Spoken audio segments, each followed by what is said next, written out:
ഡിന്നി, ഇവിടെ ജയശങ്കർ വളരെ വ്യക്തമായി പറഞ്ഞു കഴിഞ്ഞു. അതായത് ഈ വ്യാപാര കരാറുമായി ബന്ധപ്പെട്ടായിരുന്നല്ലോ ട്രംപിന്റെ അവകാശവാദം. താൻ ഇടപെട്ടു, ഈ രണ്ട് രാജ്യങ്ങളുടെ ഇടയിൽ ഇടപെട്ടു എന്ന് പറയും. ഇന്ന് പറയുകയാണ്, ജയശങ്കർ പറയുകയാണ്, രണ്ട് കക്ഷികൾക്കും ഒരുപോലെ സ്വീകാര്യമായ ഒരു കരാർ മാത്രം വന്നാൽ ആലോചിക്കാം, മൂന്നാം കക്ഷി ഇടപെടലില്ല, അങ്ങനെ ഇടപെടൽ ഞങ്ങൾ അനുവദിക്കില്ല.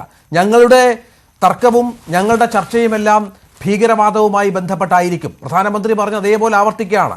ഒരു വിട്ടുവീഴ്ചയുമില്ല. സിന്ധു നദീജല കരാറുമായി ബന്ധപ്പെട്ട മരവിപ്പിക്കലിൽ ഒരു തിരിഞ്ഞുനോട്ടമില്ല. കാരണം അവിടെയും ഈ പ്രശ്നങ്ങളൊക്കെ നിലനിൽക്കുകയാണ്. അങ്ങനെ പാകിസ്ഥാന് ശക്തമായ മുന്നറിയിപ്പ് നൽകുമ്പോൾ നേരത്തെ പറഞ്ഞതുപോലെ ഇന്ത്യ ഇതുവരെ പല വിഷയങ്ങളിലും നടത്തിയ കോംപ്രമൈസ് അതിന് ഉണ്ടാവില്ല എന്ന് വ്യക്തമാക്കുകയല്ലേ നമ്മുടെ കേന്ദ്രം? തീർച്ചയായിട്ടും Shri Ranjith, I think latest ആയിട്ടുള്ള ഒരു ന്യൂസ് വരുന്ന അത് ചർച്ച ചെയ്തോന്നും എനിക്കറിയില്ല. ഈ ഡിബേറ്റിൽ ഇപ്പം ഡൊണാൾഡ് ട്രംപ് ഖത്തറിലാണല്ലോ ഇപ്പം അവിടെ. അപ്പൊ ഖത്തറിൽ അവിടെ ഒരു എയർബേസിൽ അദ്ദേഹം ഒരു സ്പീച്ച് അവിടുത്തെ സോൾജേഴ്സ് ആണ് അതിന്റെ ബാക്ക്ഗ്രൗണ്ടിൽ അദ്ദേഹം കൊടുക്കുന്നത് കണ്ടു. അതിനകത്ത് അദ്ദേഹം പറഞ്ഞ ഒരു സ്റ്റേറ്റ്മെന്റ് ഇങ്ങനെയാണ്, അതായത് ഞാൻ പറയുന്നില്ല ഞാനാണ് ചെയ്തതെന്ന്, പക്ഷെ ഞാൻ സഹായിച്ചു അതിന് ഇന്ത്യ പാകിസ്ഥാൻ തമ്മിലുള്ള പ്രശ്നത്തിന്. അപ്പൊ അദ്ദേഹം പറയാം, I am not saying that I did it എന്ന്. അതായത് അദ്ദേഹം ഒരിക്കൽ കൂടെ തിരിച്ച് നേരത്തെ പറഞ്ഞ് ഞാനാണ് സംസാരിച്ച് ഞാനാണ് എല്ലാം ചെയ്തതെന്ന് പറഞ്ഞ് ഇപ്പൊ അത് ഇന്ന് ഒരു 2 മണിക്കൂർ മുമ്പുള്ള സ്റ്റേറ്റ്മെന്റ് ആണ്. ഞാനും പറയുന്നത് ഞാനാണ് ചെയ്തതെന്നല്ല ഞാൻ പറയുന്നത്, പക്ഷെ ഞാൻ സഹായിച്ചു. ഇവർ രണ്ടുപേരും ഈ യുദ്ധം രീതിയിലേക്ക് പോകുന്ന മിസൈലുകളൊക്കെ അങ്ങോട്ടും ഇങ്ങോട്ടും ഫയർ ചെയ്യേണ്ട എന്നുള്ള രീതിയിലേക്ക് ഒന്ന്. അപ്പൊ ഇത് പറഞ്ഞു വന്നത്, നേരത്തെ ഡൊണാൾഡ് ട്രംപ് എന്താണ് പറയുന്നത്, ഇന്ന് എന്താണ് പറയുന്നത് എന്ന് ഒട്ടും ഒരു കൺസിസ്റ്റൻസി ഇല്ലാത്തൊരു വ്യക്തിയാണെന്നാണ് ആദ്യത്തെ കാര്യം. കാരണം അതിന്റെ മുമ്പ് ഗാസയെ അവിടെ എല്ലാവരും ഒഴിപ്പിച്ചിട്ട് അദ്ദേഹം അവിടെ ടൂറിസ്റ്റ് ഡെസ്റ്റിനേഷൻ ഒക്കെ ആക്കുമെന്ന് പറഞ്ഞു. അതൊന്നും നടന്നിട്ടില്ല. അദ്ദേഹം തെരഞ്ഞെടുത്ത് വന്നു കഴിഞ്ഞാൽ 24 മണിക്കൂർ കൊണ്ട് റഷ്യ യുക്രൈൻ വാർ നിർത്തുമെന്ന് പറഞ്ഞു. അത് ഇതുവരെ നടന്നിട്ടില്ല. പുടിൻ അദ്ദേഹം പറയുന്ന ഒരു കാര്യവും കേൾക്കുന്ന രീതിയിൽ പോലും വരുന്നില്ല. സെലൻസ്കിയുടെ എങ്ങനെയാണ് വൈറ്റ് ഹൗസിന്റെ എക്സ്പീരിയൻസ് നമ്മളെല്ലാം കണ്ടതാണ്. സോ ഇസ്രായേൽ ഹമാസ് യുദ്ധം അതും വേറൊരു ലെവലിലേക്ക് പോകാനുള്ള തയ്യാറെടുപ്പ് നടക്കുകയാണ്. So basically Donald Trump I think ഒരു പഴയകാല രീതിയിൽ, അതായത് അമേരിക്ക പറയുന്ന എല്ലാ രീതിയിലേക്കും നടക്കും എന്നുള്ള ഒരു തോന്നലിൽ പൊയ്ക്കൊണ്ടിരിക്കുകയാണ്. ട്രേഡ് തന്നെയാണ് അദ്ദേഹത്തിന്റെ വിചാരം. ആ ട്രേഡ് തന്നെയാണ് ഏറ്റവും വലിയ ആയുധം, അല്ലെങ്കിൽ ആ രീതിയിലാണ് ഡൊണാൾഡ് ട്രംപ് എല്ലാം കാണുന്നത്.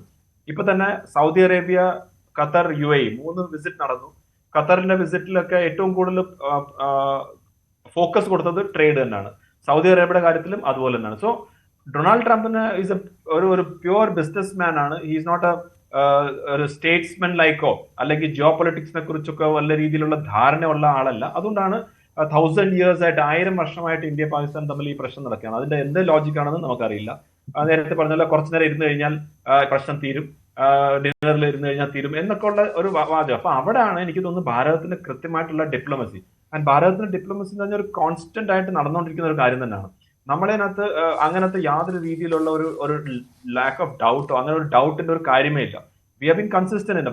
നമ്മളെ പ്രയോറിറ്റി, നമ്മളെ നാഷണൽ ഇൻട്രസ്റ്റ് എന്താണ് അതിനെ തന്നെയാണ് നമ്മൾ നോക്കുന്നത്. ഇപ്പൊ തന്നെ US എത്രമാത്രം പ്രഷർ ഉണ്ടായിരുന്നു റഷ്യ യുക്രൈൻ വാറിൽ. നമ്മൾ റഷ്യ ആയിട്ട് ഓയിലും മറ്റു കാര്യങ്ങളും എടുക്കരുത് എന്നിട്ട് നമ്മൾ കേട്ടോ? ഇല്ല. നമ്മളെ ക്ലിയർ ആയിട്ട് എക്സ്റ്റേണൽ അഫയേഴ്സ് മിനിസ്റ്റർ വളരെ വ്യക്തമായിട്ട് പറഞ്ഞു, എന്നെ സംബന്ധിച്ചുള്ള എന്റെ പ്രയോറിറ്റി എന്റെ സിറ്റിസൺസ് ആണ്. അവർക്ക് ലോവർ പ്രൈസിൽ എനിക്ക് ഓയിൽ വാങ്ങിച്ച് അവരുടെ ലൈഫ് ബെറ്റർ ആക്കുകയാണ്, ഞാൻ അത് ചെയ്യും എന്നുള്ളത്. അപ്പൊ അതേ രീതിയിൽ തന്നെയാണ് ഇപ്പോഴും നമ്മൾ സംസാരിക്കുന്നത്. നമ്മളെ സംബന്ധിച്ചോളം ഇന്ത്യയും പാകിസ്ഥാനും തമ്മിലുള്ള പ്രശ്നം രണ്ടേ പ്രശ്നമുള്ളൂ. ഫസ്റ്റ് പ്രശ്നം എന്ന് വെച്ചാൽ ഭീകരവാദമാണ്. ഭീകരവാദം എന്ന് നിർത്തുന്നോ സിന്ധു നദി കരാർ നമ്മൾ അതിനെക്കുറിച്ച് ചർച്ച ചെയ്യാം. രണ്ടാമതായിട്ട് പാക് ഒക്യുപ്പൈഡ് കശ്മീർ അവർ എന്ന് വെക്കേറ്റ് ചെയ്യുന്നു, അതാണ് നമ്മുടെ പ്രശ്നം. അല്ലാതെ there is nothing else for discussion.